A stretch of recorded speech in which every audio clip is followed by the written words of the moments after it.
ਸਤਿ ਸ਼੍ਰੀ ਅਕਾਲ। ਸਵਾਗਤ ਹੈ ਸਾਰੇ ਹੀ ਦਰਸ਼ਕਾਂ ਦਾ ਲਾਈਵ ਕਵਰ ਛਾਣ ਦਾ ਖਾਸ ਪ੍ਰੋਗਰਾਮ ਲੈ ਕੇ ਹਾਜ਼ਰ ਹੋਏ ਹਾਂ। ਇਸ ਪ੍ਰੋਗਰਾਮ ਦੇ ਵਿੱਚ ਹਰ ਰੋਜ਼ ਦੀ ਤਰ੍ਹਾਂ ਚਰਚਾ ਅੱਜ ਵੀ ਪੰਜਾਬ ਦੀ ਸਿਆਸਤ ਦੇ ਆਲੇ ਦੁਆਲੇ ਰਹੇਗੀ।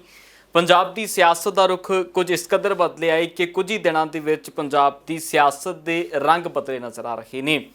ਕੈਪਟਨ ਅਮਰਿੰਦਰ ਸਿੰਘ ਜੋ ਕੁਝ ਦਿਨਾਂ ਤੱਕ ਪੰਜਾਬ ਦੇ ਮੁੱਖ ਮੰਤਰੀ ਸੀ, ਕੁਝ ਦਿਨ ਪਹਿਲਾਂ ਉਸ ਤੋਂ ਬਾਅਦ ਸਾਬਕਾ ਮੁੱਖ ਮੰਤਰੀ ਬਣੇ ਤੇ ਹੁਣ ਅੱਜ ਕੱਲ੍ਹ ਉਹ ਭਾਜਪਾ ਦੇ ਵਿੱਚ ਜਾਣ ਦੀ ਤਿਆਰੀ ਹੋ ਰਹੀ ਹੈ। ਅਜਿਹੀਆਂ ਚਰਚਾਵਾਂ ਸੂਤਰਾਂ ਦੇ ਹਵਾਲੇ ਦੇ ਨਾਲ ਬਣੀਆਂ ਹੋਈਆਂ ਨੇ। ਚਰਚਾਵਾਂ ਦੇ ਉੱਤੇ ਉਸ ਵਕਤ ਮੋਹਰ ਲੱਗਦੀ ਨਜ਼ਰ ਆਉਂਦੀ ਹੈ ਜਦੋਂ ਪੰਜਾਬ ਦੇ ਸਾਬਕਾ ਮੁੱਖ ਮੰਤਰੀ ਕੈਪਟਨ ਅਮਰਿੰਦਰ ਸਿੰਘ ਅਮਿਤ ਸ਼ਾਹ ਦੇ ਨਾਲ ਮੁਲਾਕਾਤ ਕਰਦੇ ਨੇ। ਚਰਚਾ ਇਹ ਵੀ ਸਾਹਮਣੇ ਆਈ ਕਿ ਮੁਲਾਕਾਤ ਅਮਿਤ ਸ਼ਾਹ ਨੇ ਪ੍ਰਧਾਨ ਮੰਤਰੀ ਮੋਦੀ ਨਾਲ ਵੀ ਕਰਵਾਈ ਹੈ ਜਾਂ ਕਰਵਾਈ ਜਾ ਸਕਦੀ ਹੈ। ਸੋ ਅਜਿਹੀਆਂ ਚਰਚਾਵਾਂ ਲਗਾਤਾਰ ਬਣੀਆਂ ਹੋਈਆਂ ਨੇ। ਇਹਨਾਂ ਚਰਚਾਵਾਂ ਦੇ ਵਿਚਕਾਰ ਹੁਣ ਕੈਪਟਨ ਅਮਰਿੰਦਰ ਸਿੰਘ ਦੇ ਪੈੜ ਨੂੰ ਕਿੱਦਾਂ ਸਮਝੀਏ ਕਿ ਸਿਆਸੀ ਤੌਰ ਦੇ ਉੱਤੇ ਪੈਂਤੜੇ ਪੁੱਟਣਗੇ। ਕੈਪਟਨ ਅਮਰਿੰਦਰ ਸਿੰਘ ਇਸ ਦੇ ਉੱਤੇ ਵੀ ਗੱਲਬਾਤ ਕਰਾਂਗੇ ਤੇ ਨਾਲ ਹੀ ਚਰਚਾ ਅਰਵਿੰਦ ਕੇਜਰੀਵਾਲ ਪੰਜਾਬ ਆਏ ਹੋਏ ਨੇ। ਅੱਜ ਵੱਡੀ ਗਰੰਟੀ ਅਰਵਿੰਦ ਕੇਜਰੀਵਾਲ ਨੇ ਦੇਣੀ ਹੈ, ਉਸ ਦੇ ਉੱਤੇ ਵੀ ਗੱਲਬਾਤ ਪ੍ਰੋਗਰਾਮ ਦੇ ਵਿੱਚ ਕਰਾਂਗੇ।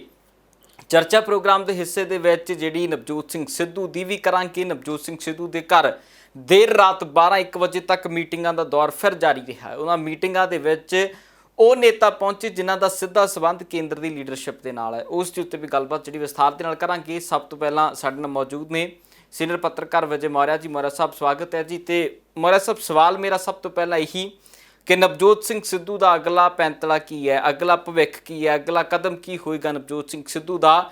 ਕਿਉਂਕਿ ਸਿੱਧੂ ਅਸਤੀਫੇ ਤੇ ਬਰਕਰਾਰ ਨੇ। ਆਪਣੀਆਂ ਮੰਗਾਂ ਨੂੰ ਲੈ ਕੇ ਉਹਨਾਂ ਨੇ ਬੀਤੇ ਦਿਨ ਇਹ ਵੀ ਦੱਸ ਦਿੱਤਾ ਸੀ ਕਿ ਉਹਨਾਂ ਨੂੰ ਕਿਸ ਚੀਜ਼ ਤੋਂ ਨਾਰਾਜ਼ਗੀ ਹੈ। ਪਰ ਜੋ ਮੀਟਿੰਗਾਂ ਦਾ ਦੌਰ ਚੱਲਿਆ, ਸੀਨੀਅਰ ਲੀਡਰਸ਼ਿਪ ਜੋ ਕੇਂਦਰ ਦੇ ਨਾਲ ਸਿੱਧਾ ਸੰਬੰਧ ਰੱਖਦੀ ਹੈ, ਉਹ ਪੰਜਾਬ ਦੀ ਲੀਡਰਸ਼ਿਪ ਨਵਜੋਤ ਸਿੰਘ ਸਿੱਧੂ ਦੇ ਘਰੇ ਪਹੁੰਚ ਰਹੀ ਹੈ। देखो ਇਹਦੇ 'ਚ ਕੋਈ ਸ਼ੱਕ ਦੀ ਗੱਲ ਨਹੀਂ ਕਿ ਨਵਜੋਤ ਸਿੰਘ ਸਿੱਧੂ ਪੰਜਾਬ ਕਾਂਗਰਸ ਦੇ ਇੱਕ ਵੱਡੇ ਲੀਡਰ ਨੇ ਔਰ ਉਹਨਾਂ ਦਾ ਪਾਰਟੀ ਕਿਸੇ ਤਰੀਕੇ ਨਾਲ ਅਗਰ ਉਹ ਪਾਰਟੀ ਛੱਡ ਦਿੰਦੇ ਹੈ ਤਾਂ ਪਾਰਟੀ ਲਈ ਤਾਂ ਬਹੁਤ ਵੱਡਾ ਨੁਕਸਾਨ ਸਾਬਿਤ ਹੋ ਸਕਦਾ ਹੈ। ਔਰ ਮੈਨੂੰ ਲੱਗਦਾ ਕਿ ਜਿਸ ਤਰ੍ਹਾਂ ਨਵਜੋਤ ਸਿੰਘ ਸਿੱਧੂ ਪੰਜਾਬ ਦੇ ਏਜੰਡੇ ਦੀ ਰਾਜਨੀਤੀ ਕਰ ਰਹੇ, ਪੰਜਾਬ ਦੇ ਵਿਕਾਸ ਦੀ ਗੱਲ ਕਰ ਰਹੇ, ਭ੍ਰਿਸ਼ਟਾਚਾਰ ਖਤਮ ਕਰਨ ਦੀ ਗੱਲ ਕਰ ਰਹੇ ਹੈ, ਲੋਕਾਂ ਨੂੰ ਸਸਤੀ ਬਿਜਲੀ ਸਸਤਾ ਰੇਤਾ ਦਿਵਾਉਣ ਦੀ ਗੱਲ ਕਰਦੇ ਹੈ, ਸਕੂਲਾਂ ਨੂੰ ਹੋਰ ਡਿਵੈਲਪਮੈਂਟ ਕਰਨ ਦੀ ਗੱਲ ਕਰ ਰਹੇ ਹੈ, ਤਾਂ ਪੰਜਾਬ ਦੇ ਇੱਕ ਅੱਛਾ ਭਵਿੱਖ ਦੇਣਾ ਚਾਹੁੰਦੇ ਹੈ। ਔਰ ਮੈਂ ਸਮਝਦਾ ਕਿ ਨਵਜੋਤ ਸਿੰਘ ਸਿੱਧੂ ਹਾਲਾਂਕਿ ਉਹਨਾਂ ਨੇ ਇਸਤੀਫਾ ਜ਼ਰੂਰ ਕਾਂਗਰਸ ਹਾਈ ਕਮਾਂਡ ਨੂੰ ਭੇਜਤਾ ਔਰ ਮੈਨੂੰ ਲੱਗ ਰਿਹਾ ਕਿ ਉਹਨਾਂ ਦੀ ਜੋ ਖਾਸ ਤੌਰ 'ਤੇ ਹਾਲੀਆ ਵਿੱਚ ਜੋ ਡਿਮਾਂਡ ਸੀਗੀਆਂ AG ਹਟਾਉਣ ਦੀ ਲੈ ਕੇ ਗੱਲ ਕਰੀਏ ਜਾਂ DGP ਦੇ ਮੁੱਦੇ ਨੂੰ ਲੈ ਕੇ ਗੱਲ ਕਰੀਏ ਜਾਂ ਕੁਝ ਮੰਤਰੀ ਐਸੇ ਲਾਏ ਗਏ ਹੈ ਜਿਨ੍ਹਾਂ ਨੂੰ ਦਾਗੀ ਦੱਸਿਆ ਜਾ ਰਿਹਾ ਹੈ, ਤਾਂ ਇਹ ਸਾਰੇ ਮੁੱਦਿਆਂ ਨੂੰ ਲੈ ਕੇ ਉਹ ਨਾਰਾਜ਼ ਹੋਏ ਨੇ ਔਰ ਹਾਈ ਕਮਾਂਡ ਉਹਨਾਂ ਦੀ ਸਾਰੀ ਇਸ ਨਾਰਾਜ਼ਗੀ ਨੂੰ ਮੈਨੂੰ ਲੱਗਦਾ ਕਿ ਜਲਦੀ ਹੀ ਦੂਰ ਕਰੇਗੀ। ਤੁਸੀਂ ਅੱਜ ਦੇਖੋ AG ਔਰ DGP ਦੇ ਮਾਮਲੇ ਨੂੰ ਲੈ ਕੇ ਕੁਝ ਗੱਲਾਂ ਸਾਹਮਣੇ ਆ ਰਹੀਆਂ ਕਿ ਸ਼ਾਇਦ ਉਹ ਇਸਤੀਫਾ ਦੇ ਦੇਣ। ਇਸ ਤਰ੍ਹਾਂ ਦੀ ਕੋਈ ਗੱਲ ਵੀ ਚੱਲ ਰਹੀ ਹੈ। ਸ਼ਾਇਦ ਇਸਤੀਫਾ ਭੇਜ ਵੀ ਦਿੱਤਾ ਹੈ ਨਾ ਦੋਨਾਂ ਵੱਡੇ ਅਧਿਕਾਰੀਆਂ ਨੇ, ਪਰ ਹਜੇ ਮਨਜ਼ੂਰ ਹੋਇਆ ਜਾਂ ਨਹੀਂ ਹੋਇਆ ਇਹ ਸ਼ਾਇਦ ਰਾਤ ਜਾਂ ਸਵੇਰ ਤੱਕ ਸਾਫ਼ ਹੋ ਜਾਏਗਾ। ਪਰ ਇੰਨੀ ਗੱਲ ਜ਼ਰੂਰ ਹੈ ਕਿ ਜਿਹੜੀ ਹਾਈ ਕਮਾਨ ਹੈ ਉਹ ਨਵਜੋਤ ਸਿੰਘ ਸਿੱਧੂ ਨੂੰ ਛੱਡੇਗੀ ਨਹੀਂ, ਕਿਉਂਕਿ ਦੇਖੋ ਪੰਜਾਬ ਦੇ ਐਡਾ ਵੱਡਾ ਫੇਸ ਹੈ, ਕਾਂਗਰਸ ਨੇ ਸਾਰਾ ਕੁਝ ਦਾਅ ਉਹਨਾਂ 'ਤੇ ਲਗਾਇਆ ਪਿਆ। ਪੰਜਾਬ ਦੇ ਹਾਲਾਂਕਿ ਹੋਰ ਵੀ ਵੱਡੀ ਲੀਡਰਸ਼ਿਪ ਜਿਹੜੀ ਹੈ ਉਹ ਮੰਝੀ ਹੋਈ ਹੈ, ਪਰ ਕਿਤੇ ਨਾ ਕਿਤੇ ਜਿਹੜੀ 2022 ਦੀ ਵਿਧਾਨ ਸਭਾ ਚੋਣਾਂ ਦੀ ਗੱਲ ਕਰੀਏ ਤਾਂ ਉਹ ਵੀ ਰਸਤਾ ਆਸਾਨ ਨਹੀਂ ਹੈ ਕਾਂਗਰਸ ਲਈ। ਔਰ ਇਸੇ ਲਈ ਨਵਜੋਤ ਸਿੰਘ ਸਿੱਧੂ ਮੈਂ ਸਮਝਦਾ ਕਿ ਉਹਨਾਂ ਲਈ ਵੀ ਫਿਊਚਰ ਜਿਹੜਾ ਹੈ, ਜਿਸ ਤਰ੍ਹਾਂ ਉਹਨਾਂ ਨੇ ਆਪਣੇ ਭਾਸ਼ਣ 'ਚ ਪਿੱਛੇ ਵੀ ਕਿਹਾ ਸੀ ਔਰ ਅੱਜ ਵੀ ਉਹਨਾਂ ਨੇ ਇੱਕ ਟਵੀਟ ਕੀਤਾ ਕਿ ਉਹ ਕਾਂਗਰਸ ਦੇ ਕਾਰਜਕਰਤਾ ਦੇ ਤੌਰ 'ਤੇ ਕੰਮ ਕਰਦੇ ਰਹਿਣਗੇ। ਅੱਗੇ ਡਿਸੀਜਨ ਜਿਹੜਾ ਦੇਖਣਾ ਹੈ ਉਹ ਹਾਈ ਕਮਾਂਡ ਦੇਖੇ ਔਰ ਇਹਦੇ 'ਚ ਵਿੱਚ ਉਹਨਾਂ ਦਾ ਸਾਫ਼ ਸੰਕੇਤ ਹੈ ਕਿ ਫਿਲਹਾਲ ਕਾਂਗਰਸ ਨਹੀਂ ਛੱਡਣਾ ਚਾਹੁੰਦੇ ਔਰ ਨਾ ਹੀ ਹਾਈ ਕਮਾਂਡ ਉਹਨਾਂ ਦਾ ਇਸਤੀਫਾ ਲੈਣਾ ਚਾਹੇਗੀ। ਜਿਹੜੀ ਵੀ ਗੱਲ ਨੂੰ ਲੈ ਕੇ ਪ੍ਰੋਬਲਮ ਹੈ ਉਹ ਮੈਨੂੰ ਲੱਗਦਾ ਕਿ ਆਉਣ ਵਾਲੇ 1-2 ਦਿਨਾਂ ਦੇ ਵਿੱਚ ਉਹਨਾਂ ਦੀ ਜਿਹੜੀ ਡਿਮਾਂਡ ਸੀਗੀਆਂ ਉਹਨੂੰ ਮੰਨ ਲਿੱਤਾ ਜਾਏਗਾ ਔਰ ਉਹਨਾਂ ਨੂੰ ਕੰਟੀਨਿਊ ਕੀਤਾ ਜਾਏਗਾ। ਸੋ ਇਹ ਜ਼ਰੂਰ ਹੈ ਕਿ ਕੈਪਟਨ ਅਮਰਿੰਦਰ ਸਿੰਘ ਜਾਂ ਨਵਜੋਤ ਸਿੰਘ ਸਿੱਧੂ ਜੋ ਕੁਝ ਹਾਲਾਤ ਕਾਂਗਰਸ ਦੇ ਵਿੱਚ ਬਣੇ ਹੋਏ ਨੇ, ਕਾਂਗਰਸ ਦੇ ਹਾਲਾਤ ਕੁਝ ਬਹੁਤੇ ਵਧੀਆ ਨਹੀਂ। ਕਾਂਗਰਸ ਇੱਕ ਪਾਸੇ ਜਿੱਥੇ ਚੜ੍ਹਤ ਦੇ ਉੱਤੇ ਚੜ੍ਹਨ ਦੀ ਕੋਸ਼ਿਸ਼ ਕਰਦੀ ਹੈ, ਦੂਜੇ ਪਾਸੇ ਉਹ ਮੂੰਹ 'ਤੇ ਮੂੰਹ ਡੇਗਣ ਦੀ ਵੀ ਹਾਲਾਤ ਜਿਹੜੇ ਕਾਂਗਰਸ ਦੇ ਆ ਜਾਂਦੇ ਨੇ। ਸੋ ਹਾਲਾਤ ਉਹੀ ਬਣੇ ਹੋਏ ਨੇ ਕਾਂਗਰਸ ਦੇ ਲਈ, ਪਰ ਕਾਂਗਰਸ ਸੁਲਝਾਉਣ ਦੀ ਵੀ ਕੋਸ਼ਿਸ਼ ਲਗਾਤਾਰ ਕਰ ਰਹੀ ਹੈ। ਨਵਜੋਤ ਸਿੰਘ ਸਿੱਧੂ ਦੀ ਗੱਲਬਾਤ ਵੀ ਤੁਹਾਨੂੰ ਸੁਣਾ ਦਿਆਂਗੇ ਕਿ ਨਵਜੋਤ ਸਿੰਘ ਸਿੱਧੂ ਨੇ ਕੀ ਕੁਝ ਕਿਹਾ ਸੀ ਕੱਲ੍ਹ, ਕਿਹੜੀ ਨਾਰਾਜ਼ਗੀ ਨਵਜੋਤ ਸਿੰਘ ਸਿੱਧੂ ਨੂੰ ਹੈ, ਉਹ ਸੁਣੋ। ਮੈਂ ਨਾ ਤੇ ਹਾਈ ਕਮਾਂਡ ਨੂੰ ਗੁੰਮਰਾਹ ਕਰ ਸਕਦਾ ਤੇ ਨਾ ਗੁੰਮਰਾਹ ਹੋਣ ਦੇ ਸਕਦਾ। ਸਰਮੱਥੇ ਗੁਰੂ ਦੇ ਇਨਸਾਫ ਲਈ ਲੜਨ ਦੇ ਲਈ, ਪੰਜਾਬ ਦੇ ਲੋਕਾਂ ਦੀ ਜ਼ਿੰਦਗੀ ਨੂੰ ਬਿਹਤਰ ਕਰਨ ਦੀ ਲੜਾਈ ਲੜਨ ਦੇ ਲਈ ਤੇ ਸਾਧਨਾਂ ਦੇ ਲਈ ਲੜਾਈ ਲੜਨ ਲਈ ਸਿਰਮੱਥੇ ਕਿਸੇ ਵੀ ਚੀਜ਼ ਦੀ ਕੁਰਬਾਨੀ ਮੈਂ ਦਊਂਗਾ, ਲੇਕਿਨ ਸਿਧਾਂਤਾਂ ਤੇ ਖੜੂੰਗਾ। ਇਹਦੇ ਲਈ ਮੈਨੂੰ ਕੋਈ ਸੋਚਣ ਦੀ ਲੋੜ ਨਹੀਂ ਹੈ। ਦਾਗੀ ਲੀਡਰਾਂ ਤੇ ਦਾਗੀ ਅਫਸਰਾਂ ਦਾ ਸਿਸਟਮ ਤਾਂ ਭੰਨਿਆ ਸੀ, ਦੁਬਾਰਾ ਉਹਨਾਂ ਨੂੰ ਲਿਆ ਕੇ ਉਹੀ ਸਿਸਟਮ ਖੜਾ ਨਹੀਂ ਕੀਤਾ ਜਾ ਸਕਦਾ। ਮੈਂ ਇਹਦਾ ਵਿਰੋਧ ਕਰਦਾ। ਨੰਬਰ 2, ਮਾਵਾਂ ਦੀਆਂ ਕੁੱਖਾਂ ਰੋਲਣ ਵਾਲੇ ਸਭ ਤੋਂ ਵੱਡਾ ਮੁੱਦਾ ਜਿਹੜਾ ਸੀਗਾ, ਜਿਨ੍ਹਾਂ ਲੋਕਾਂ ਨੇ ਵੱਡੇ ਅਫਸਰਾਂ ਦਾ ਦਾਇਿਤਵ ਨਿਭਾਉਂਦੇ ਹੋਏ ਉਹਨਾਂ ਲੋਕਾਂ ਨੂੰ ਪ੍ਰੋਟੈਕਸ਼ਨ ਦਿੱਤੀ, ਸੁਰੱਖਿਆ ਕਵਚ ਪਾਏ, ਜਿਨ੍ਹਾਂ ਨੇ ਮਾਵਾਂ ਦੀਆਂ ਕੁੱਖਾਂ ਰੋਲਤੀਆਂ, ਉਹਨਾਂ ਨੂੰ ਪਹਿਰੇਦਾਰ ਨਹੀਂ ਬਣਾਇਆ ਜਾ ਸਕਦਾ। ਮੈਂ ਤੇ ਅੜੂ ਤੇ ਲੜੂ, जानता सब कुछ जाओ। उसूलों पे आँच आए तो टकराना जरूरी है, और जिंदा हो तो जिंदा नजर आना जरूरी है। ये मेरा बुजुर्ग लाहौर च जदों अंग्रेज़ों के खिलाफ लड़ता सी ना, उदों नारा बुलंद सी, मेरी रूह की आवाज़। पंजाब की प्रगति, पंजाब नूं जिताउण दे लई कोई समझौता नहीं है, पर the collapse of a man's character stems from the compromise। Waheguru ji का खालसा, वाहिगुरू जी की फतेह। और मैं समझता हूं कि उन मुद्दों के अंदर देखना चाहिए, और अगर कांग्रेस आला कमान समझती है कि उन मुद्दों की जो बुनियाद है और नवजोत सिंह सिद्धू उस बुनियाद पे खड़े होकर बोल रहे हैं, तो आला कमान को उन मुद्दों के अंदर गंभीरता से देखना चाहिए। इसमें कुछ गलत नहीं है,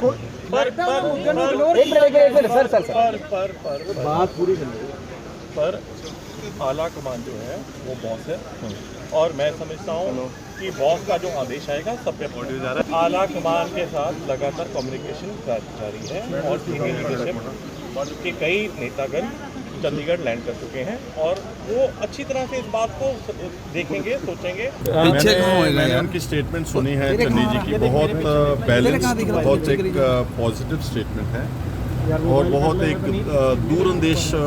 दूरंदेशी की उन्होंने बात की है। इस तरह से कोई भी इशू जो पार्टी में होता है उसके चांसेस हैं कि वो इशू रिजॉल्व हो जाएगा। It was a very optimistic statement that he made, and he made it very humbly, and he also said that I have no ego. If something needs to be corrected, I and the PCC president, who is the head of our family, will sit down and sort out the issue. So I welcome the statement of अगर देखो इस तरह ये ਉਹਨਾਂ ਦੀ ਆਪਣੀ ਹੈਗੀ ਹੈ thinking, ਜਿਵੇਂ ਉਹਨਾਂ ਨੇ ਠੀਕ ਸਮਝਿਆ, ਇਹਦੇ ਬਾਰੇ ਅਸੀਂ ਵੈਰੀਫਾਈ ਕਰ ਰਹੇ ਹਾਂ। ਇਹਦੇ ਉੱਤੇ ਹਾਲੇ ਕੋਈ ਕਮੈਂਟ ਕਰਨ ਦੀ ਮੈਂ ਜ਼ਰੂਰਤ ਨਹੀਂ ਸਮਝਾ। ਸਿੱਧੂ ਸਾਹਿਬ ਨਾਲ ਮੈਂ ਵੀ ਗੱਲ ਕਰਨੀ ਹੈ, ਬਾਕੀ ਲੋਕ ਵੀ ਗੱਲ ਕਰ ਰਹੇ ਨੇ, ਇਹ ਤਾਂ ਉਹਨਾਂ ਨਾਲ ਮੀਟਿੰਗ ਕਰਨ ਤੋਂ ਬਾਅਦ ਹੀ ਪਤਾ।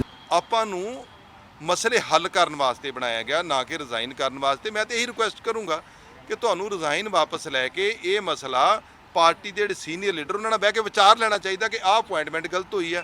ਜਦੋਂ ਜਿਹੜੇ ਮੰਤਰੀ ਬਣ ਗਏ ਉਹਨੂੰ ਐਕਸੈਪਟ ਕਰਨਾ ਚਾਹੀਦਾ। ਹੁਣ ਸਾਰਾ ਕੁਝ ਮੇਰੇ ਮੁਤਾਬਕ ਨਹੀਂ ਹੁੰਦਾ, ਸਾਰਾ ਕੁਝ ਕਿਸੇ ਦੇ ਮੁਤਾਬਕ ਵੀ ਨਹੀਂ ਹੁੰਦਾ। ਇਹ ਕੁਦਰਤ ਦਾ ਨਿਯਮ ਹੈ, ਹਰ ਤਰ੍ਹਾਂ ਦੇ ਲੋਕ ਨੇ, ਹਰ ਸੁਭਾਅ ਦੇ ਲੋਕ ਨੇ, ਪਾਰਟੀ ਨੂੰ ਹਰ ਪੱਖ ਦੇਖਣਾ ਪੈਂਦਾ। ਚਲੋ ਜੇ ਹੋ ਗਿਆ, ਉਹਨੂੰ ਆਪਾਂ ਨੂੰ ਐਕਸੈਪਟ ਕਰਕੇ ਅੱਗੇ ਚੱਲਣਾ ਚਾਹੀਦਾ। ਹੁਣ ਕਿਉਂਕਿ ਰਾਣੇ ਗੁਰਜੀਤ ਦੀ ਨਿਯੁਕਤੀ ਦੇ ਨਾਲ ਤੇ ਕੋਈ ਉਹਦੇ ਇਫੈਕਟ ਨਹੀਂ, ਅਸਰ ਨਹੀਂ ਪੈਣਾ। ਜੇ ਡਰੱਗਸ ਵਾਲਾ ਕੇਸ ਹੱਲ ਕਰਨਾ, ਮਾਈਨਿੰਗ ਵਾਲਾ ਹੱਲ ਕਰਨਾ, ਤੁਸੀਂ ਬਿਜਲੀ ਦੇ ਸਮਝੌਤੇ ਹੱਲ ਕਰਨੇ ਨੇ, ਤੁਸੀਂ ਬਰਗਾੜੀ ਹੱਲ ਕਰਨਾ, ਉਹਦਾ ਤੇ ਇੱਥੇ ਕੋਈ ਅਸਰ ਹੀ ਨਹੀਂ ਹੈਗਾ। ਜਿਹੜੀ ਚੀਜ਼ ਦਾ ਅਸਰ ਹੈ ਉਹ ਚੀਜ਼ ਤੇ ਫੋਕਸ ਕਰਕੇ ਪਾਰਟੀ ਦੇ ਅੰਦਰ ਬਹਿ ਕੇ ਗੱਲਬਾਤ ਕਰਕੇ, ਹਾਂ ਨਹੀਂ ਹੱਲ ਹੁੰਦਾ, ਹੋ ਸਕਦਾ ਜੇ ਨਵਜੋਤ ਸਿੱਧੂ ਇਕੱਲੇ ਨੇ ਅੱਜ ਜਾਂ 4 ਬੰਦੇ ਨੇ, ਹੋ ਸਕਦਾ ਅੱਧਿਓਂ ਜ਼ਿਆਦਾ ਪਾਰਟੀ ਨਾਲ ਖੜੀ ਹੋ ਜਾਂਦੀ ਵੀ ਇਹ ਬਿਲਕੁਲ ਗਲਤ ਹੋਇਆ, ਕਿਉਂਕਿ ਸਾਰੇ ਬੰਦੇ ਸੱਚ ਤੋਂ ਭੱਜਦੇ ਥੋੜ੍ਹਾ ਆ, ਸਾਰੇ ਬੰਦੇ ਚਾਹੁੰਦੇ ਆ ਮਸਲੇ ਹੱਲ ਹੋਣ। ਸੋ ਇਹਨੂੰ ਬਜਾਏ ਇਹਦੇ ਰਿਜ਼ਾਈਨ ਕਰਨ ਦੇ ਮੇਰਾ ਮੰਨਣਾ ਹੈ ਕਿ ਪਾਰਟੀ ਦੇ ਉੱਥੇ ਬੈਠ ਕੇ ਪਾਰਟੀ ਪ੍ਰਧਾਨ ਸਾਹਿਬਾਨ ਬੁਲਾਉਣ, ਉਹਨਾਂ ਦੀ ਰਾਏ ਬਿਲਟ ਕਰਨ, ਔਰ ਰਾਏ ਦੇ ਨਾਲ, ਔਰ ਮੇਰਾ ਖਿਆਲ ਮੁੱਖ ਮੰਤਰੀ ਸਾਹਿਬ ਵੀ ਨਾ ਨਹੀਂ ਕਰਨਗੇ। ਜੇ ਕੋਈ ਗੱਲ ਹੋ ਗਈ ਹੈ ਤਾਂ ਉਹ ਠੀਕ ਹੋ ਸਕਦੀ ਹੈ। ਮੋਰੇ ਸਾਹਿਬ, ਉੱਧਰ ਕੈਪਟਨ ਅਮਰਿੰਦਰ ਸਿੰਘ ਦੀਆਂ ਮੀਟਿੰਗਾਂ ਅਮਿਤ ਸ਼ਾਹ ਦੇ ਨਾਲ ਹੋਈਆਂ ਨੇ, ਕੀ ਲੱਗਦਾ ਇਹਨਾਂ ਮੀਟਿੰਗਾਂ ਦੇ ਸੰਕੇਤ ਕੀ ਨੇ? ਕਿ ਹੁਣ ਕੈਪਟਨ ਅਮਰਿੰਦਰ ਸਿੰਘ ਬੀਜੇਪੀ ਦਾ ਕਮਲ ਚੁੱਕਣਗੇ, ਜਾਂ ਫਿਰ ਕੈਪਟਨ ਅਮਰਿੰਦਰ ਸਿੰਘ ਖੇਤੀ ਕਾਨੂੰਨ ਹੱਲ ਕਰਵਾ ਕੇ ਬਾਇਆ ਖੇਤੀ ਅੰਦੋਲਨ ਭਾਜਪਾ ਦੇ ਵਿੱਚ ਜਾ ਸਕਦੇ ਨੇ? ਦੇਖੋ ਗਗਨ ਜੀ, ਕੈਪਟਨ ਅਮਰਿੰਦਰ ਸਿੰਘ ਇੱਕ ਵੱਡੇ ਲੀਡਰ ਨੇ, ਪੰਜਾਬ ਦੇ ਮੁੱਖ ਮੰਤਰੀ ਰਹਿ ਚੁੱਕੇ, 2 ਵਾਰ MP ਵੀ ਰਹਿ ਚੁੱਕੇ ਨੇ, ਤੇ ਹੋਰ ਵੀ ਵੱਡੀਆਂ ਪੋਸਟਾਂ ਤੇ ਕਾਂਗਰਸ ਪਾਰਟੀ ਦੇ ਵਿੱਚ ਰਹਿ ਚੁੱਕੇ ਨੇ। ਤੋ ਇਹਦੇ 'ਚ ਕੋਈ ਸ਼ੱਕ ਨਹੀਂ, ਕੈਪਟਨ ਅਮਰਿੰਦਰ ਸਿੰਘ ਵੱਡੇ ਲੀਡਰ ਨੇ, ਔਰ ਜਿਸ ਤਰ੍ਹਾਂ ਕੇ ਨਾਲ ਉਹ ਨਾਰਾਜ਼ ਹੋ ਕੇ ਜਿਸ ਤਰ੍ਹਾਂ ਪਾਰਟੀ ਹਾਈ ਕਮਾਂਡ ਨੇ ਦਬਾਅ ਪਵਾ ਕੇ ਉਹਨਾਂ ਅਸਤੀਫਾ ਲਿਆ ਔਰ ਉਹ ਗੁੱਸੇ 'ਚ ਆ ਕੇ ਵੀ ਕਾਫੀ ਕੁਝ ਬੋਲ ਗਏ ਔਰ ਉਹਨਾਂ ਨੇ ਕਿਤੇ ਨਾ ਕਿਤੇ ਸਿੱਧੂ ਔਰ ਕੁਝ ਹੋਰ ਮੰਤਰੀਆਂ ਨੂੰ ਇਸ ਗੱਲ ਦਾ ਖਦਸ਼ਾ ਕਿਤੇ ਨਾ ਕਿਤੇ ਜਤਾਇਆ ਕਿ ਇਹਨਾਂ ਦੇ ਲੀਡਰਾਂ ਦੀ ਵਜ੍ਹਾ ਨਾਲ ਹੀ ਉਹਨਾਂ ਦਾ ਅਸਤੀਫਾ ਹੋਇਆ। ਤੇ ਇਸ ਕਰਕੇ ਉਹ ਨਵਜੋਤ ਸਿੰਘ ਸਿੱਧੂ ਸਮੇਤ ਕਈ ਹੋਰਾਂ 'ਤੇ ਵੀ ਨਾਰਾਜ਼ ਨੇ, ਕਾਂਗਰਸ ਹਾਈ ਕਮਾਂਡ ਤੋਂ ਵੀ ਬਹੁਤ ਸਖਤ ਨਾਰਾਜ਼ ਨੇ। ਸੋ ਉਹਨਾਂ ਦੀ ਨਾਰਾਜ਼ਗੀ ਦੂਰ ਕਰਨ ਦੀ ਕੋਸ਼ਿਸ਼ ਕੀਤੀ ਗਈ, ਲੇਕਿਨ ਉਹ ਨਾਰਾਜ਼ ਨਹੀਂ ਹੋਏ ਔਰ ਉਹਨਾਂ ਦਾ ਇੱਕੋ ਹੀ ਟੀਚਾ ਹੈ ਕਿ ਮੈਂ ਸਿੱਧੂ ਨੂੰ ਸੀਐਮ ਨਹੀਂ ਬਣਨ ਦੇਣਾ। ਤਾਂ ਕੈਪਟਨ ਸਾਹਿਬ ਹੁਣ ਜਿਸ ਤਰੀਕੇ ਨਾਲ ਉਹਨਾਂ ਨੇ ਇੱਕ ਲਾਸਟ ਵੀ ਬਿਆਨ ਦਿੱਤਾ ਸੀਗਾ ਕਿ ਮੇਰੇ ਲਈ ਰਾਸਤੇ ਖੁੱਲ੍ਹੇ, ਮੇਰੇ ਕਈ ਪੋਲਿਟਿਕਸ ਦੇ ਵਿੱਚ ਦੋਸਤ ਨੇ ਔਰ ਉਹਨਾਂ ਨੇ ਵਿਚਾਰ ਵਿਮਰਸ਼ ਕਰਕੇ ਉਹ ਕੋਈ ਨਾ ਕੋਈ ਨਵਾਂ ਰਾਹ ਅਪਣਾਉਣਗੇ। ਤਾਂ ਮੈਨੂੰ ਲੱਗਦਾ ਹੈ ਕਿ ਜਿਸ ਤਰ੍ਹਾਂ ਅੱਜ ਉਹ ਦਿੱਲੀ ਦੇ ਵਿੱਚ ਅਮਿਤ ਸ਼ਾਹ ਜਿਹੜੇ ਕਿ ਹੋਮ ਮਿਨਿਸਟਰ ਨੇ ਮਿਲੇ ਹੈ, ਉਹਨਾਂ ਨਾਲ ਕਾਫੀ ਦੇਰ ਗੱਲਬਾਤ ਹੋਈ ਔਰ ਖੇਤੀ ਕਾਨੂੰਨਾਂ ਦੇ ਮਸਲੇ ਤੇ ਗੱਲ ਕੀਤੀ ਹੈ, ਤਾਂ ਇਹਦੇ ਤੇ ਕਿਤੇ ਨਾ ਕਿਤੇ ਸੰਭਾਵਨਾ ਜਤਾਈ ਜਾ ਰਹੀ ਹੈ ਕਿ ਉਹ ਬੀਜੇਪੀ ਦਾ ਕਮਲ ਜਿਹੜਾ ਹੈ ਫੜਨਗੇ ਔਰ ਬੀਜੇਪੀ ਦੇ ਵਿੱਚ ਪੰਜਾਬ ਦੇ ਇੱਕ ਵੱਡੇ ਲੀਡਰ ਦੇ ਤੌਰ ਤੇ ਉਹ ਸ਼ਾਮਿਲ ਹੋਣਗੇ। ਹੋ ਸਕਦੇ ਹੈ, ਐਸੀ ਸੰਭਾਵਨਾ ਹੈ, ਹਜੇ ਕਨਫਰਮ ਨਹੀਂ ਹੋਇਆ। ਨਾ ਤਾਂ ਕਾਂਗਰਸ ਦੇ ਮਾਫ ਕਰਨਾ ਕੈਪਟਨ ਅਮਰਿੰਦਰ ਸਿੰਘ ਨੇ ਹਜੇ ਇਸ ਗੱਲ ਦਾ ਕੋਈ ਖੁਲਾਸਾ ਕੀਤਾ ਕਿ ਉਹ ਬੀਜੇਪੀ 'ਚ ਜਾ ਰਹੇ, ਤੇ ਨਾ ਹੀ ਬੀਜੇਪੀ ਵੱਲੋਂ ਫਿਲਹਾਲ ਕਿਸੇ ਤਰੀਕੇ ਦੀ ਇਹ ਗੱਲ ਛੇੜੀ ਗਈ ਹੈ ਕਿ ਕੈਪਟਨ ਸਾਹਿਬ ਆ ਰਹੇ ਨੇ। ਪਰ ਦੇਰ ਰਾਤ ਜਿਸ ਤਰੀਕੇ ਨਾਲ ਉੱਤਰ ਪ੍ਰਦੇਸ਼ ਦੇ ਜਿਹੜੇ ਮੁੱਖ ਮੰਤਰੀ ਨੇ ਯੋਗੀ ਆਦਿੱਤਿਆਨਾਥ, ਉਹਨਾਂ ਵੱਲੋਂ ਵੀ ਇੱਕ ਟਵੀਟ ਆਇਆ ਕਿ ਕੈਪਟਨ ਸਾਹਿਬ ਵੱਡੇ ਲੀਡਰ ਨੇ ਔਰ ਜਿਸ ਤਰ੍ਹਾਂ ਹਾਈ ਕਮਾਂਡ ਨੇ ਉਹਨਾਂ ਨਾਲ ਵਿਵਹਾਰ ਕੀਤਾ ਉਹ ਭਾਰਤੀ ਸਮਾਜ ਦੇ ਵਿੱਚ ਬਿਲਕੁਲ ਵੀ ਅਨੁਕੂਲ ਨਹੀਂ ਹੈ।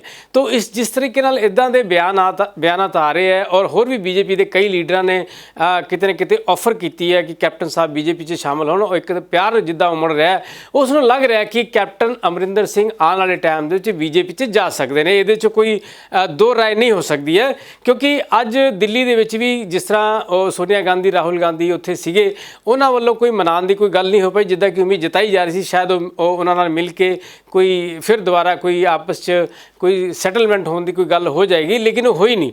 तो ਅੱਜ ਜਿਸ ਤਰ੍ਹਾਂ ਅਮਿਤ ਸ਼ਾਹ ਨੂੰ ਮਿਲੇ ਹੈ ਔਰ ਕਿਸਾਨਾਂ ਦੇ ਮੁੱਦੇ ਨੂੰ ਚੱਕਿਆ ਤਾਂ ਇਹਦੇ ਨਾਲ ਸਾਫ਼ ਹੈ ਕਿ ਆਉਣ ਵਾਲੇ ਦਿਨਾਂ ਵਿੱਚ ਬੀਜੇਪੀ ਐਸਾ ਕੋਈ, ਕਿਉਂਕਿ ਬੀਜੇਪੀ ਪੰਜਾਬ ਦੇ ਵਿੱਚ ਅੱਜ ਦੇ ਟਾਈਮ ਜੇ ਗੱਲ ਕਰੀਏ ਤਾਂ ਬੀਜੇਪੀ ਦੇ ਲਈ ਬਹੁਤ ਔਖਾ ਸਮਾਂ ਚੱਲਿਆ, ਉਹਨਾਂ ਦੇ ਲੀਡਰਾਂ ਦਾ ਵਿਰੋਧ ਹੋ ਰਿਹਾ ਔਰ ਪੰਜਾਬ ਦੇ ਵਿੱਚ ਬੀਜੇਪੀ ਕੋਈ ਐਸਾ ਵੱਡਾ ਲੀਡਰ ਨਹੀਂ ਹੈ ਕਿ ਜੋ ਪੰਜਾਬ ਦੇ ਵਿੱਚ ਉਹਨਾਂ ਦੀ ਸਰਕਾਰ ਬਣਵਾਉਣ ਦੇ ਵਿੱਚ ਮਦਦ ਕਰ ਸਕੇ। ਤੇ ਪਰ ਕੈਪਟਨ ਅਮਰਿੰਦਰ ਸਿੰਘ ਇੱਕ ਐਸੇ ਲੀਡਰ ਹੈ ਜੋ ਕਿਤੇ ਨਾ ਕਿਤੇ ਬੀਜੇਪੀ ਨੂੰ ਕਾफ़ी कामयाबी तक पहुंचा सकते हैं और बीजेपी और खास तौर पर बीजेपी के जोड़े वड्डे लीडर है वो इस गल च बड़े माहिर ने कि हर बंदे नूं परख कर लेंदे, जिद्दां कहंदे हीरे नूं जोहरी परख लैंदा। उसी तरह उन्होंने कई अज मास्टर माइंड जोड़े बीजेपी के लीडर उपर सेंटर गौरमेंट कोल हैगे है। तो मैनूं लगदा है कि कैप्टन अमरिंदर सिंह नूं वो आने वाले अपने बीजेपी च शामिल करा के आने वाले जी बीजेपी विधान सभा चोणां च जाएगी, कोई ऐसा रास्ता इख्तियार करेगी जिहदे नाल पंजाब दे विच उन्हां दी अच्छी वापसी हो सके। और मैनूं लगदा है कि ये भी संभावना जताई जा रही कि कैप्टन अमरिंदर सिंह नूं फिलहाल केंद्र की सरकार च एग्रीकल्चर मिनिस्टर बनाया जा सकता है और एग्रीकल्चर मिनिस्टर बनाने तो बाद उन्होंने जिहड़े किसान अंदोलन जिहड़ा दिल्ली विच चल रहा है, किसान संयुक्त मोर्चे वालों पिछले 1 साल तो एडा वड्डा लंबा संघर्ष चल रहा, हो सकता वो कैप्टन अमरिंदर सिंह नूं विच लिया के उन्हां दी इस समस्या का समाधान करन कि जिहड़े 3 कानून खेती कानून दसे जा रहे, जिन्हों 3 काले कानून भी कहा जा रहा, हो सकता उन्होंने विच शामिल करा के बीजेपी कोई ऐसा दाव खेल दे जिहदे नाल जिहड़े किसान बिल ने रद्द हो जान और उहदे च एक वाह-वाही लुटा के किते न किते कैप्टन का कद वधा के पंजाब की सियासत च उन्होंने फिर वापस कर दिता जाए और पंजाब की जी आने वाली 2022 की विधान सभा चोणां ने उन्होंने एक प्रमुख चेहरे तौर पर खड़ा करके इत्थे इलैक्शन लड़ाया जा सके। बीजेपी को कैप्टन अमरिंदर सिंह की गल करिए तो उन्होंने काफ़ी ये भी दस्या जा रहा है कि शायद कोई उन्होंने कई विधायक या उन्होंने कई होर साथी भी अलग अलग जिलियां विच मौजूद ने जो कि MLA दे लायक दसे जाते या किसी तरीके नाल पार्टी नाल नाराज रहे ने, तो उन्हों का एक घेरा बना के उन्होंने भी शामिल करा के और बीजेपी की जी बाकी लीडरशिप है जिहड़ी कि वो उन्होंने काफ़ी उम्मीद करती है, अच्छी मेहनत कर रहे हैं, उन्होंने सारे खड़ा करके कोई ऐसा रास्ता बनाया जाए जिहदे पंजाब दे विच बीजेपी की सरकार बन सके। हालांकि सरकार बनाना कोई आसान नहीं है क्योंकि कई जिहड़े किसान परिवारों की नाराज़गी है और कैप्टन अमरिंदर सिंह ने खास तौर पर जो कांग्रेस 4.5 साल रह के सरकार चलाई है ਉਹਦੇ ਵਿੱਚ ਕਈ ਐਸੇ ਵਾਅਦੇ ਕੀਤੇ ਸੀ ਕੈਪਟਨ ਅਮਰਿੰਦਰ ਸਿੰਘ ਨੇ ਉਹ ਪੂਰੇ ਨਹੀਂ ਕੀਤੇ, ਜਿਹਦੇ ਕਰਕੇ ਕਾਂਗਰਸ ਦੇ ਵਿੱਚ ਹੀ ਨਵਜੋਤ ਸਿੰਘ ਸਿੱਧੂ ਦੀ ਗੱਲ ਕਰੀਏ ਜਾਂ ਚੰਨੀ ਸਾਹਿਬ ਦੀ ਗੱਲ ਕਰੀਏ ਜਾਂ ਰੰਧਾਵਾ ਸਾਹਿਬ ਦੀ ਗੱਲ ਕਰੀਏ, ਹੋਰ ਜਿਹੜੇ ਕਈ ਲੀਡਰ ਸੀ ਜਿਨ੍ਹਾਂ ਨੇ ਬਗਾਵਤ ਕੀਤੀ ਸੀ, ਕੈਪਟਨ ਅਮਰਿੰਦਰ ਸਿੰਘ ਨੇ ਖਾਸ ਤੌਰ ਤੇ ਬਰਗਾੜੀ ਬੇਅਦਬੀ ਕਾਂਡ ਦੇ ਇਨਸਾਫ ਦਿਵਾਉਣ ਦੀ ਗੱਲ ਕੀਤੀ ਸੀਗੀ, ਰੋਜ਼ਗਾਰ ਦੀ ਗੱਲ ਕਰੀਏ ਤਾਂ ਘਰ ਘਰ ਨੌਕਰੀ ਦੇਣ ਦੀ ਗੱਲ ਕੀਤੀ ਸੀਗੀ, ਰੇਤੇ ਦੀ ਗੱਲ ਕਰੀਏ ਤਾਂ ਉਹਨਾਂ ਨੇ ਕਿਹਾ ਸੀ ਕਰਪਸ਼ਨ ਖਤਮ ਕਰ ਦਾਂਗੇ। ਪਰ ਇਹ ਸਾਰੀ ਚੀਜ਼ਾਂ ਚੱਲਦੀਆਂ ਰਹੀਆਂ ਔਰ ਇਹ ਵੱਡੇ ਪੈਮਾਨੇ ਤੇ ਖਾਸ ਤੌਰ ਤੇ ਪੰਜਾਬ ਦੇ ਲੋਕ ਇਸ ਚੀਜ਼ ਤੋਂ ਨਾਰਾਜ਼ ਸੀਗੇ ਕਿ ਜੋ ਵਾਅਦੇ ਕੀਤੇ ਸੀ ਉਹ ਉਹਨਾਂ ਨੇ ਪੂਰੇ ਨਹੀਂ ਕੀਤੇ। ਹੁਣ ਬੀਜੇਪੀ 'ਚ ਜਦੋਂ ਆਉਣਗੇ ਤਾਂ ਕਿਸ ਮੂੰਹ ਨਾਲ ਇਹ ਲੋਕਾਂ ਤੋਂ ਵੋਟਾਂ ਮੰਗਣਗੇ? ਲੋਕ ਇਸ ਚੀਜ਼ ਦਾ ਜਿਹੜਾ ਜਵਾਬ ਮੰਗਣਗੇ ਕਿ ਕੈਪਟਨ ਸਾਹਿਬ ਤੁਸੀਂ ਜਦੋਂ ਕਾਂਗਰਸ 'ਚ ਸੀਗੇ ਇਹ ਮੁੱਦੇ ਤੁਸੀਂ ਪੂਰੇ ਨਹੀਂ ਕੀਤੇ, ਹੁਣ ਤੁਸੀਂ ਕਿਸ ਤਰ੍ਹਾਂ ਵੋਟਾਂ ਮੰਗ ਰਹੇ ਹੋ? ਤੇ ਸਵਾਲ ਆਪਣੇ ਆਪ 'ਚ ਬੜੇ ਖੜੇ ਨੇ। ਪਰ ਇਹ ਹੈ ਕਿ ਬੀਜੇਪੀ ਜਿਸ ਤਰ੍ਹਾਂ ਕਿਸਾਨ ਅੰਦੋਲਨ ਭੁਰਾਉਣ ਦੀ ਗੱਲ ਕਰ ਰਹੀ ਹੈ, ਹੋ ਸਕਦਾ ਉਸ ਦੇ ਨਾਲ ਕੋਈ ਐਸਾ ਕੋਈ ਮੈਜਿਕ ਤਿਆਰ ਹੋ ਜਾਏ ਜਿਹਦੇ ਨਾਲ ਜਨਤਾ ਵਿੱਚ ਕੋਈ ਐਸਾ ਕੋਈ ਮਨ ਬਣ ਜਾਏ। ਪਰ ਇਹ ਗੱਲ ਜ਼ਰੂਰ ਹੈ ਕਿ ਕੈਪਟਨ ਸਾਹਿਬ ਲਈ ਵੀ ਰਸਤਾ ਆਸਾਨ ਨਹੀਂ ਹੈ। ਪਰ ਇੱਕ ਗੱਲ ਆਪਾਂ ਜ਼ਰੂਰ ਕਹਿ ਸਕਦੇ ਕਿ ਆਉਣ ਵਾਲੇ ਵਕਤ ਦੇ ਵਿੱਚ ਜਿਹੜੀ 2022 ਦੀ ਇਲੈਕਸ਼ਨਸ ਨੇ ਉਹਦੇ ਵਿੱਚ ਸ਼੍ਰੋਮਣੀ ਅਕਾਲੀ ਦਲ ਦੇ ਜਿਹੜੇ ਪ੍ਰਧਾਨ ਨੇ ਸੁਖਬੀਰ ਬਾਦਲ ਜੀ, ਇੱਧਰੋਂ ਤੁਸੀਂ ਗੱਲ ਕਰ ਲਓ ਕਾਂਗਰਸ ਤੋਂ ਨਵਜੋਤ ਸਿੰਘ ਸਿੱਧੂ ਔਰ ਕੈਪਟਨ ਅਮਰਿੰਦਰ ਸਿੰਘ, ਇਹ ਇੱਕ ਕਰੜਾ ਮੁਕਾਬਲਾ ਪੰਜਾਬ 'ਚ ਖੜਾ ਹੋਏਗਾ। ਔਰ ਉਹਦੇ ਵਿੱਚ ਸਭ ਤੋਂ ਵੱਡੀ ਗੇਮ ਜਿਹੜੀ ਬਣੇਗੀ ਕਿ ਕਿਸ ਤਰ੍ਹਾਂ ਜਿੱਦਾਂ ਨਵਜੋਤ ਸਿੰਘ ਸਿੱਧੂ ਹਰਾਂ ਨੇ ਵਿਰੋਧ ਕੀਤਾ ਸੀਗਾ ਔਰ ਸਾਹਮਣੇ ਫਿਰ ਕੈਪਟਨ ਅਮਰਿੰਦਰ ਸਿੰਘ ਅਗਰ ਆ ਗਏ ਤਾਂ ਯਾਨੀ ਕਿ ਸਿੱਧੂ ਔਰ ਕੈਪਟਨ ਵਰਸਸ ਕੈਪਟਨ ਅਗਰ ਹੁੰਦਾ ਤਾਂ ਇੱਕ ਬੜੀ ਰੋਚਕ ਲੜਾਈ ਦੇਖਣ ਨੂੰ ਪੰਜਾਬ ਦੇ ਲੋਕਾਂ ਨੂੰ ਮਿਲੇਗੀ। ਬਿਲਕੁਲ ਸੋ ਜ਼ਰੂਰ ਹੈ, ਪਰ ਇਹ ਸਭ ਚਰਚਾਵਾਂ ਉਦੋਂ ਤੱਕ ਚਰਚਾਵਾਂ ਹੀ ਰਹਿਣਗੀਆਂ ਜਦੋਂ ਤੱਕ ਕੈਪਟਨ ਅਮਰਿੰਦਰ ਸਿੰਘ ਸਿੱਧੇ ਤੌਰ ਤੇ ਉੱਤੇ ਬੀਜੇਪੀ 'ਚ ਨਹੀਂ ਚਲੇ ਜਾਂਦੇ ਜਾਂ ਨਾ ਜਾਣ ਦੀ ਕਨਫਰਮੇਸ਼ਨ ਉਹਨਾਂ ਦੇ ਵੱਲੋਂ ਨਹੀਂ ਦਿੱਤੀ ਜਾਂਦੀ।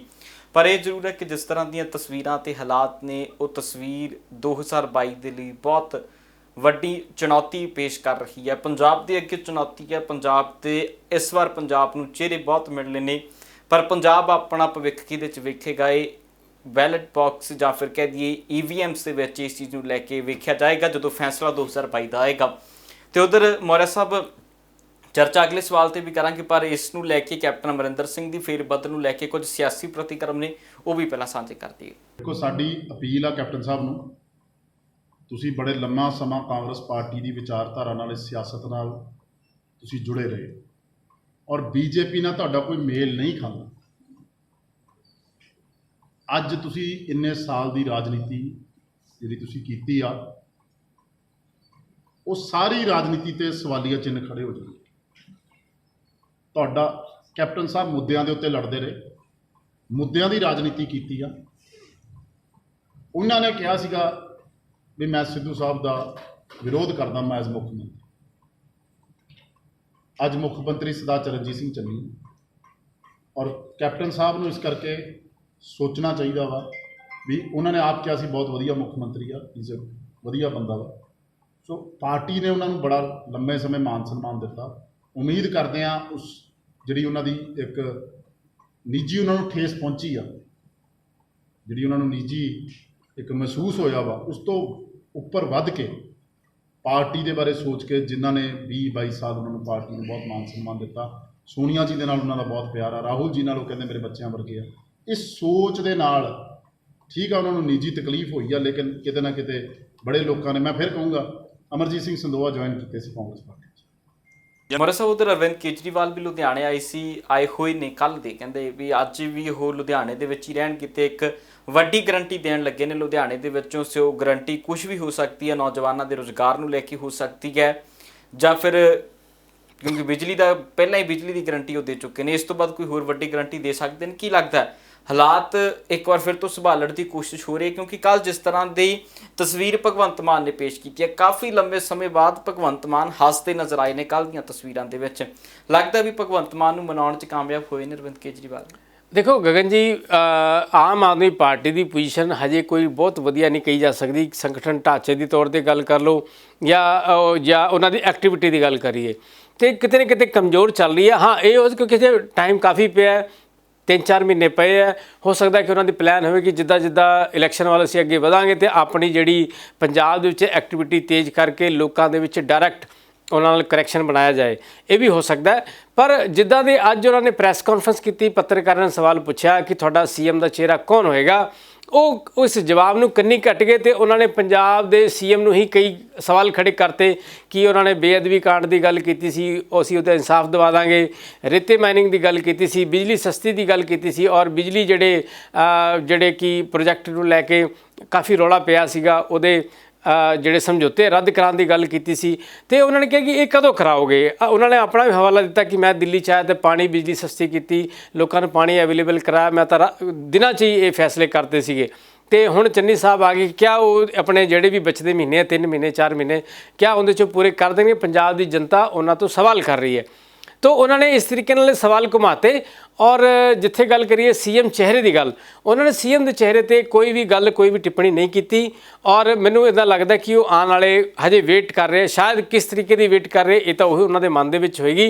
पर मैनू लगता कि कोई आस उम्मीद लगा के बैठे हुए है कि कोई चेहरा सामने आए। जिथे तक भगवंत मान की गल कर रहे, भगवंत मान को मना लिया या नहीं मनाया, आज वो खुश नज़र आ रहे थे। देखो नाराज़गी तो किते न किते एक दूजे को दूर करनी ही पैनी है क्योंकि पार्टी को अगे लेके जाना है। तो भगवंत मान भी कोई प्रेस्टीज इशू नहीं बना के बैठे होने, वो मैंबर पार्लीमेंट ने, पंजाब के पार्टी के प्रधान भी ने। तो इस तरीके देखा जाए तो उन्होंने कई चीज़ां ठीक भी करनी, कई चीज़ां ऐसी होंगी कि वक्त तो वक्त जाके ही चीज़ां मंगनियां पैंदियां या उन्होंने पूरियां होंदियां। तो हजे समय है, किते न किते भगवंत मान भी केजरीवाल साहब का मूड देख रहे होने कि क्या करते क्या नहीं करते। तो वो आने वाले समय दे विच अपने रणनीति का कोई फैसला करेंगे। फिलहाल उन्होंने लग रहा कि शायद केजरीवाल साहब उन्होंने हक वाली ने और हो सकता है कि सीएम का फेस जोड़ा उन्होंने घोषित कर दें। तो इस तो पहला किसी तरीके के कंट्रोवर्सी च नहीं पैना चाहते। और मैंने लगता है कि उन्होंने फैसला भी सही है क्योंकि अजे समय बड़ा पिया है, 4 महीने पे है। तो जिदा जिदा हौली हौली समा नज़दीक आएगा तो वो कई गल्लां जिहड़ियां छुपियां हुई ने या कह लो खुल नहीं रही, वो खुलनियां शुरू हो जाएगियां। तो इस तरीके मैंने लगता कि केजरीवाल साहब हजे भी कोई ऐसा फेस का चेहरा ऐलान करके कोई हो सकता है कि कोई किसी को पसंद जड़ा है मान साहब का या कह लो कोई हो ऐसा कोई नाम लै देन जिहदे नाल पार्टी 'च ही फुट पै जाए। तो वो नहीं चाहणगे, तो वो चाहणगे कि कोई भी काम हो तो क्लोजली जाके होवे। सो ये जरूर है। सो सियासत नूं लैके क्यासराइयां ही हमेशा हुंदियां ने, सियासत नूं लैके सूत्रां दीयां ही चर्चावां हुंदियां ने। गल दी कन्फर्मेशन उदों हुंदी है जदों लिखती रूप दे विच कुछ साडे सामने आ जांदा है। पर यह जरूर है कि जो हालात ने पंजाब की सियासत आने वाले समय की दिलचस्प होने जा रही है। इस दे उत्ते भी जो केजरीवाल के वलों कल ऐलान किए गए ने, इंडस्ट्री के मालकां नाल मुलाकात की गई है, उस दे विच अरविंद केजरीवाल का की कुछ कहना रहा, वो भी तुहानूं सुणाने हैं। 2015 में जब हमारी सरकार बनी थी दिल्ली में, मेरे को याद है 2014 की गर्मियां, 2014 में गर्मियों के दिनों में 7-7, 8-8 घंटे के पावर कट लगते थे दिल्ली में। जब हमारी सरकार बनी 2.5 साल 3 साल तक मैंने और सतिंदर जैन जो हमारे पावर में, हमने खड़े हो के एक एक गली गली के अंदर ट्रांसफार्मर बदलवाए, तारें बदलवाई जैसे अपने घर में करते हैं। आज दिल्ली में 24 घंटे बिजली आती है और फ्री बिजली आती है, पंजाब में भी करेंगे। तो 5 चीज़ें, शांति व्यवस्था, कानून व्यवस्था, अमन चैन। दूसरी चीज़, निर्णय आप लेंगे, लागू हम करेंगे। तीसरा, इंस्पेक्टर राज, भ्रष्टाचार खत्म किया जाएगा, दादागिरी गुंडागर्दी खत्म की जाएगी। चौथी चीज, 24 घंटे की हेल्पलाइन चालू की जाएगी। 5वीं चीज, 24 घंटे बिजली उपलब्ध कराई जाएगी। सो फिलहाल तो आस लवांगे जी, बहुत बहुत धन्यवाद।